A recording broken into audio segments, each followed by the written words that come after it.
ele chega e afirma que o juiz está roubando o Cruzeiro. Quando o Caio Jorge faz isso, ele está condenando o árbitro e o evento. Exato. Ele está condenando o produto, entendeu? Ele tem que ter prova para fazer isso. Então, esse ponto eu chegar. Essa narrativa que está se criando na nossa competição. Que todo mundo está roubando que tá todo mundo. todo mundo roubando o clube que eu trabalho, o clube que você trabalha, que o LED trabalha, que o PC trabalha. Cara, não está sendo legal. Ontem tivemos uma fala do Felipe Luiz também, na coletiva, dizendo, né? Que contra o Flamengo, eu não vou lembrar as palavras exatas agora. Contra o Flamengo, o juiz não tá vendo falta, algo Porque o do Flamengo tipo. é muito bom e não precisa da falta. Ele Assim, falou. sabe? E aí Porque vem tem o essa Caio impressão. Jorge e faz esse negócio de roubo. O John no Palmeiras é difícil jogar no Allianz porque a arbitragem favorece o Palmeiras. Aí Também é o guerra de contexto é esse. narrativa, né, cara? É Mas essa pressão. narrativa não tá legal, você tem que ter prova péssimo, para acusar é alguém de roubo. E essa questão que está acontecendo com dirigentes, com jogadores, com treinadores. Cara, Com a imprensa, com a tem parte da imprensa com também, a imprensa, que isso alimenta esse não tipo pode, Isso não pode acontecer. A gente está retardando a nossa evolução fazendo isso. A gente está voltando para os anos 80 lá que todo mundo achava que é roubada, lá, ó, tá roubando meu time. Comprou. Isso aqui é safado, é vagabundo, tá roubando meu comprado, time. era assim mesmo. Não tem, essa narrativa não existe. Esse gesto, eu concordo plenamente com o Ramon, esse gesto, gente, não, olha o que clima isso cria. Olha que clima isso cria. Como é que você sai com a maior naturalidade do mundo fazendo o gesto que está sendo roubado? Você acha que ele sabe que fazendo isso, Ele tem que saber. ele está cometendo uma infração? Ele tem que saber, tem que gente. saber, Ele pratica o Você crava esporte. que ele Ele não sabe. é uma Tem que criança. saber. Mas aí eu vou voltar no Ramon E sabe Abascal. que Também é? não é uma criança e para a Não, mas ele CBF, foi um erro. porque parecia não Por conhecer a exemplo, regra eu da vou fazer errou. pra mim, eu vou te dar o Caio Jorge. Também errava passe, errava, chutava errado. Erro. Vai acontecer. Errou. Eu Ele treinava errou. pra O não Batedor errar. errou. Ponto. Ele errou, ponto. Ele errou. Ele não teve nenhuma isso. intenção. Ele errou. Não, Caio não Jorge- é sobre intenção. É Não. sobre o áudio dele. No áudio dele fica claro que ele já estava caindo. E Então, não tudo marca. bem, ele errou na Não interpretação. deveria considerar. Ele Exato. errou na interpretação. Isso. Agora, o Caio Jorge, ele não erra na interpretação. Ele chega e afirma que o juiz está roubando o Cruzeiro. É diferente. E nem condiz com o Caio Jorge. Isso que me intriga, assim. Ele não é um jogador desse tipo, assim, sabe? Mas o ambiente Essa está contaminando. personalidade, não é dele. O que isso o aí. ambiente está fazendo? O ambiente, e aí uma parte da imprensa também tem responsabilidade nisso, está contaminando para que cada vez mais a gente diga, em cima de um erro do árbitro, que o árbitro está mal intencionado, que o árbitro está roubando. Vamos lá. A declaração do John ontem, depois do jogo, em que o Bragantino Joga leva um contra a sapeque e arbitragem. aiá de 5-1. Aí ele de jogar aqui, o Palmeiras é sempre... Teve algum benefício no jogo de ontem? PC, Essa entrevista foi no intervalo, se eu não me engano. eles são Não. estimulados. Estava 1-1, tudo bem. Mas, O gol marcado pelo Bruno Fux, tem alguma coisa ali? Eles são estimulados a fazer isso por quem não joga. Exatamente. E o que Entendeu? eles... Todo mundo frequenta o tribunal das redes sociais. No tribunal das redes sociais, onde só são proferidas sentenças condenatórias, está lá que todo juiz está mal intencionado. O que não é verdade. Porque existem vários e vários episódios que mostram que quando o juiz está mal intencionado, ele administra de uma maneira muito melhor, muito diferente o jogo. Basta ver a o que série. fala o Edilson na série A Máfia do Apito. Não é dando um pênalti, não é assim. Perfeito? Agora, o que leva o John a falar no intervalo que jogar aqui o Palmeiras é sempre beneficiado? Porque está se criando uma narrativa de que a arbitragem sempre vai prejudicar o meu time. é isso. O time onde eu jogo. Todo mundo quer fazer pressão. Todo mundo quer fazer E pressão. isso vai ganhar repercussão. Porque o mais importante é, nós estamos aqui falando em cima de uma bobagem que disse o John. Uma bobagem. Mas nós estamos falando. E vai ficar cada vez mais constante. Então ele diz isso às 7h45 da noite, foi o horário do intervalo de Palmeiras e Bragantino, e o Caio Jorge às 10h40 da noite faz esse gesto. As coisas estão ligadas. Porque eu vou falar sempre, perdão, não dos meus erros, mas da arbitragem. Transferir Porque responsabilidade. não está mais perdendo para o rival, para o adversário que está do outro lado. Eu estou perdendo por causa da arbitragem. E a CBF, E na vida, fazer papel de vítima é a coisa mais confortável do mundo. E todo mundo vai virar vítima. e a CBF tá, por exemplo, botou os árbitros no mesmo estado para apitar os clássicos agora.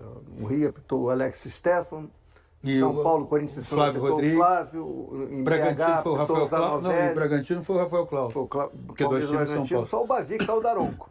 Agora, não funciona, porque todo mundo já entra para reclamar, para pressionar, para criar narrativa, para fazer efeito psicológico em cima do árbitro. Cara, eu não vejo solução, cara. Eu não vejo solução. A solução que eu penso é que a arbitragem brasileira, há tempos, não tem gestão. Ela tem chefe, mas ter chefe não significa ter gestão, né? Uma coisa é ter chefe, outra coisa é ter gestão. Pois bem, a arbitragem brasileira, há tempos, não tem gestão. Uma gestão já teria criado um padrão para a arbitragem brasileira. Durante as 2 últimas semanas, falou-se muito em profissionalização dos árbitros. Perfeito, você pode profissionalizar os árbitros. Mas antes, além de profissionalizá-los, você tem que criar padrões. Você tem que criar orientações, passar orientações, definir qual é o papel que você entende para o VAR. No momento, a ausência de gestão, ela diz o seguinte: o VAR é intervencionista, ele fala toda hora. Eu concordo, mas como é que você vai criar padrão para a falta de educação do jogador em campo e para a falta de educação de quem está por trás do jogador também que orienta? Aí é um movimento que tem que ser feito, e essa é uma oportunidade que o presidente eleito da CBF tem, que é a seguinte: não é tratar só da arbitragem, você tem toda a razão, é tratar do comportamento dos jogadores em campo. E de quem comanda eles fora de campo. Exatamente. E quem comanda também não pode fazer insinuações, como é muito comum se fazer quando o seu time é derrotado. Seu time é derrotado e vem... Porque lançar suspeita é um dos esportes preferidos no Brasil. Eu lanço suspeitas. E aí essas suspeitas ganham repercussão e aí pronto, daqui a pouco você está condenado. Se não houver, independentemente de uma profissionalização, um movimento de respeitabilidade, um movimento de educação dentro do campo, se não houver isso, nós vamos ter os árbitros profissionalizados e vamos continuar a ter os mesmos problemas. Porque a não profissionalização dos árbitros é o sintoma de uma doença muito mais grave. Essa doença passa pela maneira como o jogador se comporta dentro de campo, o técnico à beira de campo, os dirigentes fora do campo e a imprensa na cobertura de tudo isso. Eu só vou acrescentar o PC que eu entendo, e o Ramon em algum momento citou isso, eu não tenho provas, eu não posso acusar, e óbvio, todo mundo concorda com você. Eu acho só que a gente vive, e aí a gente sai um pouco do futebol, numa sociedade que diariamente é bombardeada com notícias sobre corrupção em todas as áreas. Então eu acho que o brasileiro já é um pouco sugestionado nesse sentido. E por que não aplicar isso ao futebol? Por que não desconfiar também do futebol? É claro que para você acusar você tem que ter prova. Mas eu entendo a pessoa desconfiar, por causa da realidade que a gente vive. A gente diariamente é bombardeado por isso. Só que assim, eu como jornalista esportivo entendo que o meu papel, especificamente o meu papel, é ser alguém que diga que se você vai acusar, você tem que ter prova. Eu não vou endossar exatamente o que o Ramon falou. E até aí a gente concorda. O que eu estou dizendo imaginar que vai estar sempre no nosso radar, porque a gente vive essa realidade fora do futebol. O meio externo pensar isso faz parte da vida, do cotidiano da sociedade brasileira.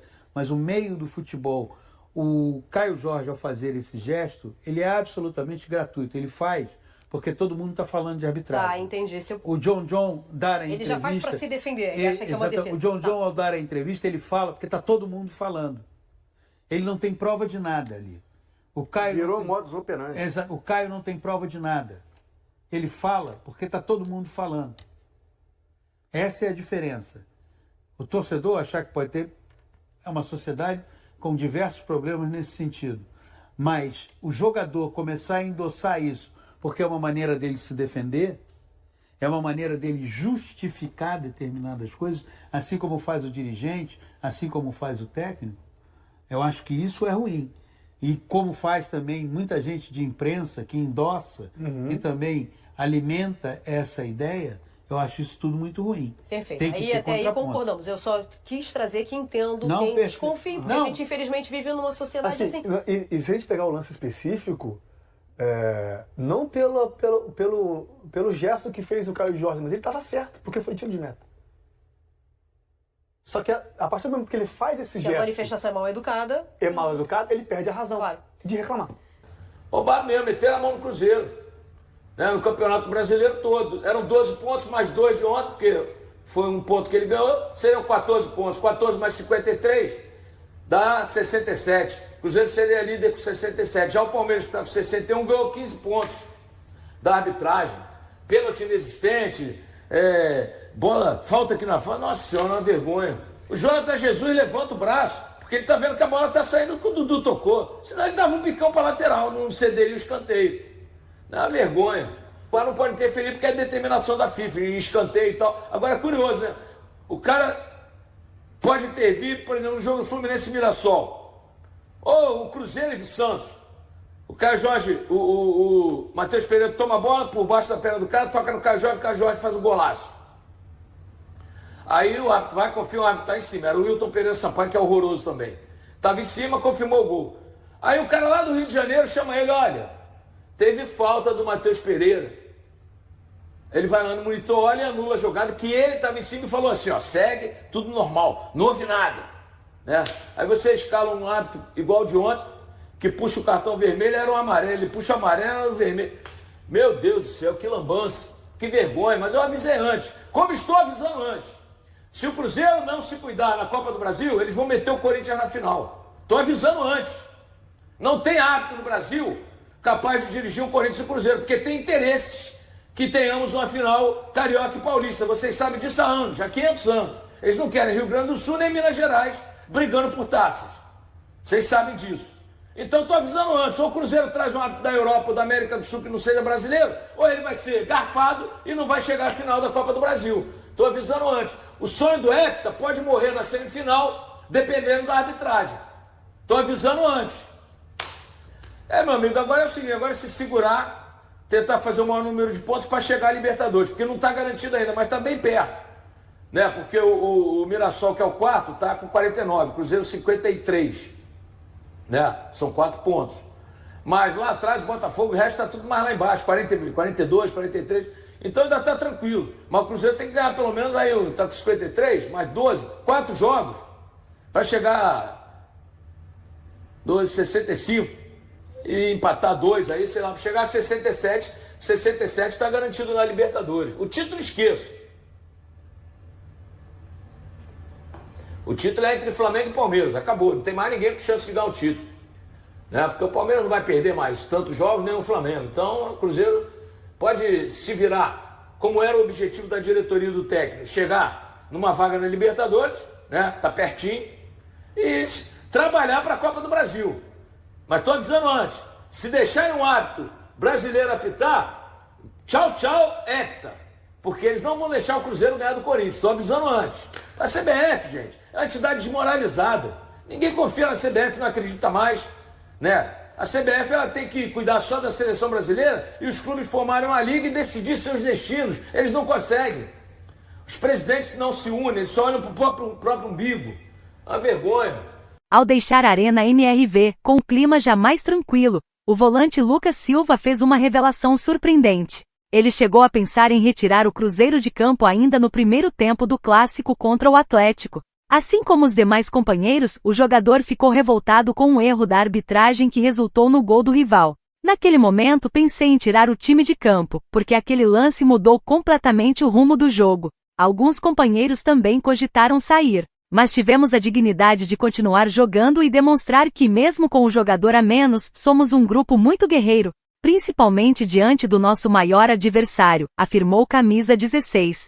No começo do segundo tempo, logo após Matheus Pereira abrir o placar para a Raposa, o árbitro mineiro Paulo César Zanovelli assinalou um escanteio inexistente a favor do Atlético. A decisão irritou imediatamente os jogadores celestes. Na sequência, após o cruzamento na área, o zagueiro Juan Tressoldi marcou de cabeça o gol de empate, aumentando ainda mais a indignação dos cruzeirenses. O atacante Caio Jorge acabou expulso ao fazer um gesto de roubo com as mãos em protesto. Prefiro não me alongar muito sobre isso, é o nível de arbitragem que temos. Quero destacar o nosso grupo que lutou muito na segunda etapa. Não conseguimos vencer, mas também não saímos derrotados, e deixamos o campo de cabeça erguida, concluiu um dos capitães da equipe. E aí galera, o que acharam? Deixem suas opiniões nos comentários. Não se esqueçam de deixar o like, se inscrever no canal e ativar o sininho para receber as notificações. Até mais, Nação Celeste! Vamos pra frente!